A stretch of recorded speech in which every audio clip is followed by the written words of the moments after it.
Muy bien chicos, ¿qué tal? Muy buenas tardes. Vamos a trabajar hoy con el tema bastante amplio, ¿no? Que vamos a considerar a las invasiones bárbaras y el Imperio Carolingio. Así que estemos atentos, por favor. ¿Sí? Las invasiones bárbaras nosotros tenemos por idea que es la finalidad del antiguo Imperio Romano, ¿verdad? Sabemos que, que estas invasiones provocaron eh, la destrucción del gran imperio. Un imperio tan grande y tan vasto como ese fue el romano, pues no quedó de otra que haberse dividido por grandes invasiones, ¿no? Bueno, las grandes conquistas, los pueblos, los reinos y lo que posteriormente se van a considerar imperios, todos empezaron con invasiones, entonces tuvieron algo de lo que ellos mismos provocaron en algún momento, ¿sí? El fin del mundo antiguo y el comienzo de la Edad Media. Con la caída de Roma en la parte de Occidente en el año 476 da inicio a una Edad Media y que va a darse la consideración de nuevos reinos bárbaros, ¿no? De origen bárbaro. Y recuerden que el término bárbaro se refiere a todo aquel pueblo que no era romanizado. Y fuera de sus categorías, pues no físicas, ¿no? De hombres grandes, de ojos claros, cabello claro y barbas, ¿no? Fuera de eso, todo aquel que no era considerado romano era considerado un bárbaro. Bien, acá vamos a ver un mapa no inicial de la invasión, sino es un mapa ya un poco posterior, cuando los reinos bárbaros se fueron independizando y formando grandes reinos, ¿sí? Recuerden que la parte de Roma oriental, todo que es Bizancio, aún se queda pues permanente hasta el año 1453, o sea, va a tener cientos de años más de duración, pero ya tenía a sus lados, ¿no? Pueblos que en cualquier momento podrían ser invadidos. Vamos a centrarnos en estos pueblos bárbaros. Vamos a ir en esta parte, ¿sí? De la parte de las islas de los bretones y anglosajones, donde tienen sus orígenes el mundo inglés.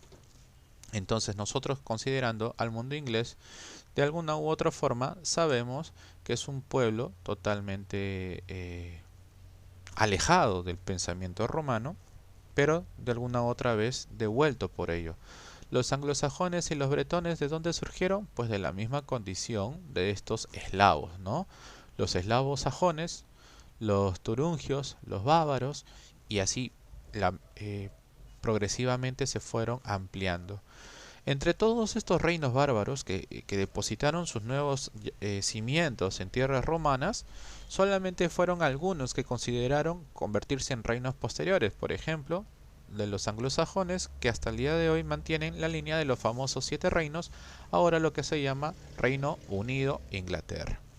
Pero quizás el reino que combatió y duró más, como un pensamiento de un grupo franco, fueron los franceses, ¿sí? El reino francés va a ser el que va a prevalecer y va a evolucionar en el tiempo y va a convertirse en el nuevo imperio, como digamos el sucesor del imperio romano, que más adelante vamos a ver como el imperio carolingio. Bien, acá podemos ver, ¿no? Los reinos visigodos, los reinos suevos, cómo llegaron de diferentes partes, ¿no? Aprovechando la destrucción de Roma y provocó pues las grandes invasiones, los reinos vándalos al norte de África. Profesor, y acá en esta parte, ¿por qué no se habla mucho? Acuérdense que esta zona de España ha sido invadida por los árabes desde un principio, ¿no? Entonces tienen esa debilidad, ¿sí? Muy bien. Voy a hacer solamente indicaciones puntuales, no es que voy a detenerme totalmente, ¿sí? Chicos, recuerden que deben ingresar siempre con el micrófono apagado, por favor. Estamos en grabación. La clasificación de los pueblos bárbaros, bueno, con esto voy a explicarlo mejor. Tenemos a todos los que vienen de corte indoeuropeo, tenemos a un gran grupo de los germanos y los eslavos. Y los bárbaros fínicos o asiáticos. Fínicos, acuérdense de Fenicia, ¿no? Los herederos de ellos y los asiáticos, los más orientales como los chinos y los mongoles. Dentro del grupo de los germanos tenemos dos grandes grupos muy fuertes, ¿no? Los teutones y los godos. Dentro de los teutones estamos hablando de los francos, los anglosajones, los lombardos, los normandos, los alamanes, los turungios y los burgundios. Y también tenemos a la familia de los godos, los occidentales o visigodos y los orientales como los ostrogodos. Profe, ¿y eso cómo lo puedo diferenciar? ¿Cómo puedo decir ahora cuál sería una comparación? Bueno, América están divididos entre latinoamericanos, ¿no? Todos aquellos que tenemos tradición latina, o sea, de algún momento pertenecimos al lenguaje latino, y quienes no pertenecen a ello, pues Estados Unidos y Canadá. Ellos están en otra zona, ellos son de origen más anglo, ¿verdad? Entonces, dentro del mundo latinoamericano hay zonas, hay regiones, lo de Centroamérica, lo de Sudamérica, inclusive en Sudamérica no todos tenemos todo en común. Por ejemplo, Brasil también es latino, pero sin embargo no tiene las mismas tradiciones en lenguaje que el resto de los países de Sudamérica, al igual que Surinam, Guayana Francesa, etcétera, etcétera. Entonces son divisiones de bárbaros por zonas geográficas que van a diferenciar lengua, escritura, etcétera, etcétera. Y por el otro lado tenemos a los eslavos, que vienen a la parte más nororiental de Europa, que son aquellos que ocuparon la zona de la Germania. Estamos hablando de la antigua Alemania, ¿no? Profe, pero los alamanes no vienen de los alemanes. Sí, claro, todo ellos son la fusión. Recuerden que los herederos de unos países actuales no vienen de una sola raza, es de la combinación de muchas razas. Así que eso hay que tener mucha atención. Luego están pues por la zona pues de Volga, el Báltico, las estepas de Siberia. Entonces estamos hablando de los eslavos que también llegan a la zona de Rusia, actualmente Rusia, ¿no? O el mundo soviético y todo ello, ¿no? Comprendían los checos, los serbios, los lituanos, los dacios y los sarmatas. Ahora nos vamos para la parte más oriental. Los tártaros mongoles son los pueblos pues netamente asiáticos, ¿no? Los herederos de Persia, los chinos, los iberios, ¿no? Y bueno, los hunos, lo que nosotros consideramos como dentro de la historia hemos escuchado de Atila el Huno, y luego también a los famosos mongoles con Genghis Khan, el gran emperador, y con sus nietos y sucesores que unificaron toda China con la Mongolia. Acuérdense que los mongoles son considerados los bárbaros de la China. No pertenece al linaje ancestral de China, sino al norte. Es igual que en Grecia, acuérdense, está todo el mundo griego y arriba estaban los macedonios. ¿Y los macedonios quiénes fueron? Considerados los bárbaros de los griegos. Y similarmente, los bárbaros en ambos lugares conquistaron a estos pueblos poderosos aprovechando de sus debilidades internas. En otras palabras, las invasiones, chicos, siempre se han dado. Es más, hasta el día de hoy y en nuestro Perú también se vive de invasiones. ¿Cuántas partes de nuestro distrito, es más, del lugar donde estamos viviendo actualmente, han sido invasiones? Un montón. Los Olivos se ha levantado de una zona de invasión. La zona de Villasol era un campo, era chacra, y hoy en día podemos considerarla como urbanización, una zona bonita, pero todo empezó con invasión. Entonces el criterio de la invasión no es nuevo para nosotros. Ahora, ¿qué es lo que provoca invadir? Varias cosas, ¿no? Por lo menos tema económico. Mejoras en tierras, problemas quizás ambientales, pero también la aparición de otros pueblos que llegan a invadirte y te obligan a moverte. Eso también es verdad. Y eso no solamente ocurre en esta época, sino en nosotros. Un país que está económicamente bien va a ser motivo de que vengan personas de otros lados a probar suerte, como se dice hoy en día, y vivir ahí. Pero es parte de la naturaleza humana. La invasión viene de dos formas: pacífica, que no vienen solamente a vivir y a quitarte lo tuyo, sino también a cambiar tus cosas, a mejorar, a darte métodos, ¿no? O también la invasión, pues, guerrera, pues, ¿no? Con la destrucción de todos ellos, ¿no? Dentro de las causas de las invasiones bárbaras va pues no el incremento demográfico, mucha gente, los cambios climáticos que obligaron que los pueblos se muevan a mejores lugares, ¿no? La invasión de otros pueblos, por ejemplo los hunos llegaron y los hunos y los mongoles llegaron rápidamente a la parte del norte de Europa, y a estos bárbaros que estaban tranquilos con Roma los obligaron a irse hacia el sur para defenderse y sobrevivir, ¿no?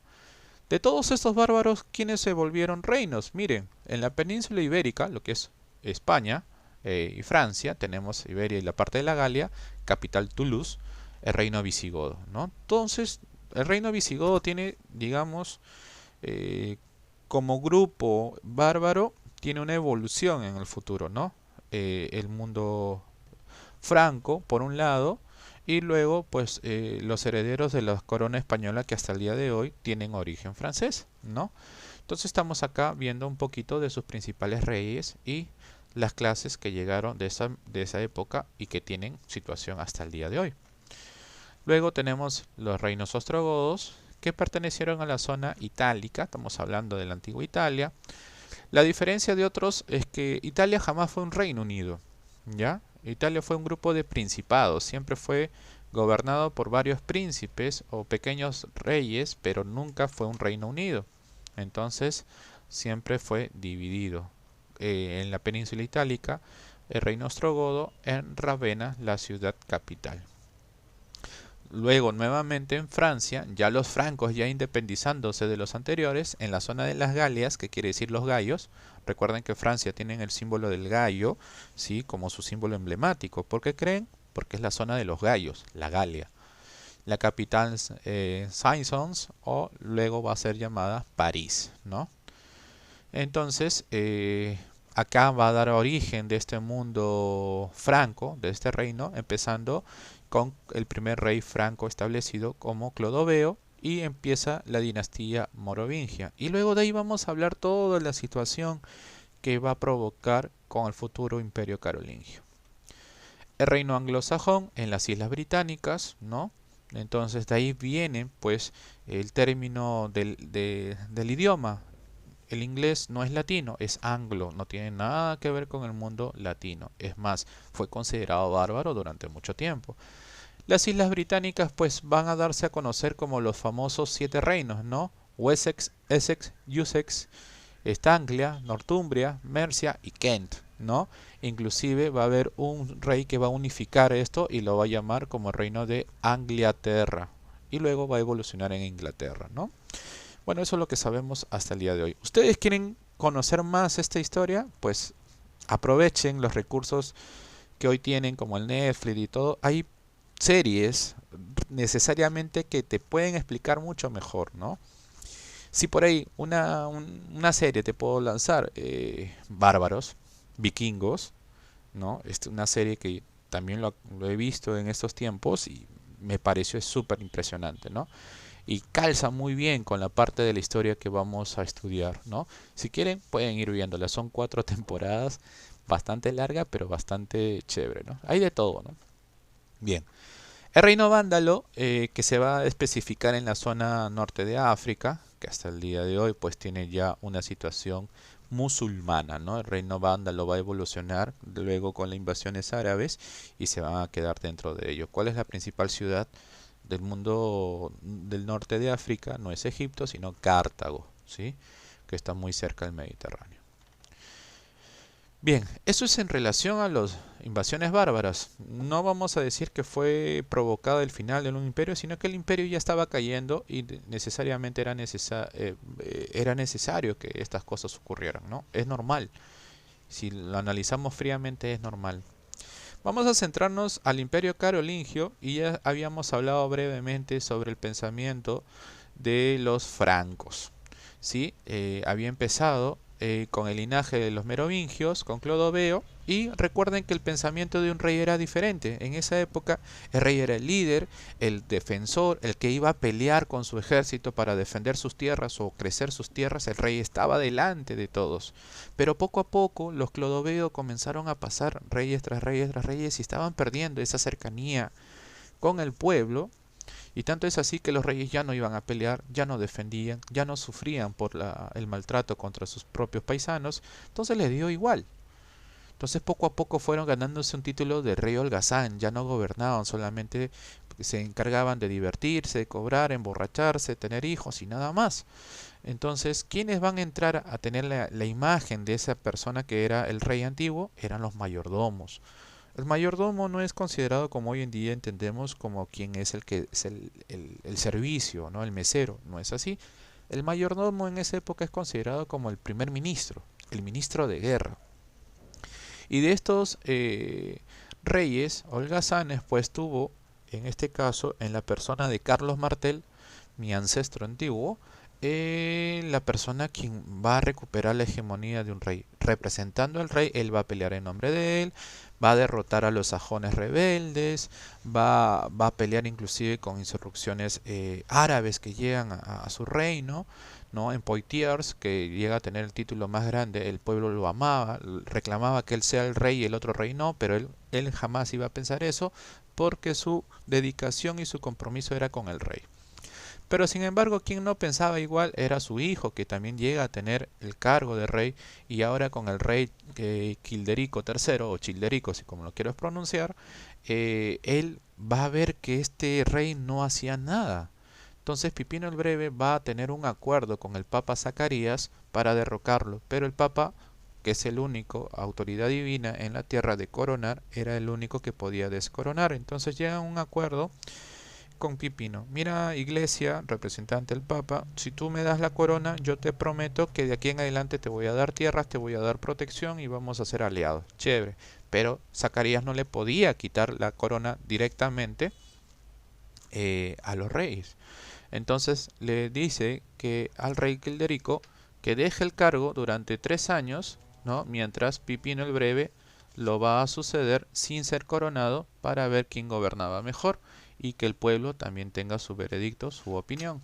Y dicho esto, va a ocurrir, ¿no? Los 3 años donde Pipino se va a esmerar en llegar a tener los mejores recursos y apoyos del pueblo, y es así que el Papa, en este caso, va a coronarlo como el nuevo rey, y la dinastía de los antiguos reyes franceses de Childerico y sus antecesores va a quedar en la historia. Es Pipino el Breve que va a ser coronado como el nuevo rey franco, ¿sí? Y va a continuar, ¿no? Y va a cumplir su promesa de alianza con la iglesia, de proteger y darles tierras, y todo va a ir muy bien. Pero resulta que posterior va a tener 2 hijos.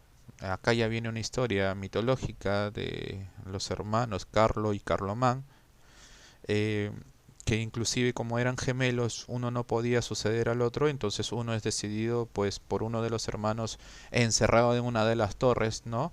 Y Carlomagno va a ser el que va a continuar en el poder. Bueno, son historias que se cuentan, ¿no? Que no necesariamente fueron ciertas, o sí. Bien, entonces estamos hablando acá de una combinación de la máscara del hierro, aunque no tiene nada que ver con ello, porque es una historia que se puede contar como no. La dinastía merovingia desaparece, ahora empieza con la dinastía de los Carlomagno, ¿no? Empezando de Carlos Martel, Pipino su hijo, y Carlomagno, el máximo rey. ¿Por qué se considera el imperio carolingio? Porque con Carlomagno no solamente va a fortalecer el reino ya ganado, sino va a ampliar sus territorios y va a tener sitio inclusive en lugares no pensados que le correspondía a otros grupos bárbaros. Por ejemplo, la antigua Alemania. La Germania va a ser tomada por el imperio carolingio, e inclusive van a centralizar su nueva capital en esa zona, en Alemania, en la Germania antigua. Bueno, acá vamos a ver sobre las campañas, ¿no? La renovación imperial, el renacimiento carolingio, y particularmente les puedo mencionar cosas puntuales, ¿no? Ventajas del imperio carolingio: organizó mejor el imperio. A diferencia de los romanos, Carlomagno tuvo una idea más clara de cómo gobernar un territorio tan grande, era subdividir el poder.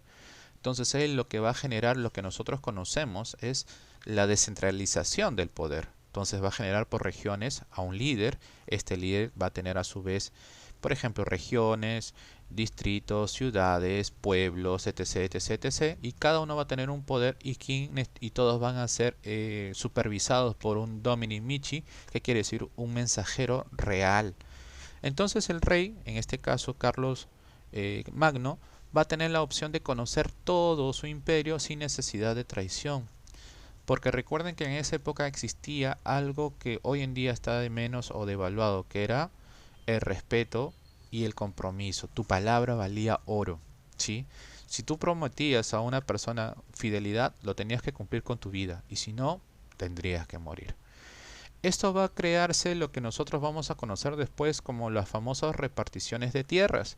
Van a aparecer los famosos títulos en relación a la tierra, ¿no? Los condes, los duques, los marqueses, todos van a ser representativos en relación al poder de tierras. Por ejemplo, un conde tiene gran cantidad de tierras, un vizconde más, ¿no? Y así sucesivamente. ¿Quién era un marqués? ¿Quién tenía un poder de tierras específicas? ¿Y qué venía con la tierra? Venía pueblos, venía ejércitos, venía impuestos, que el marqués también recibía, pero gran parte era para el reino. Todo eso estaba muy bien. Carlos Magno llega a tener a su hijo, conocido como Ludovico Pío, un rey bastante santo, quien tuvo pues en su poder pues decidir el futuro del imperio, pero lamentablemente su amor por sus tres hijos le impidió hacer lo correcto, que tengan un heredero.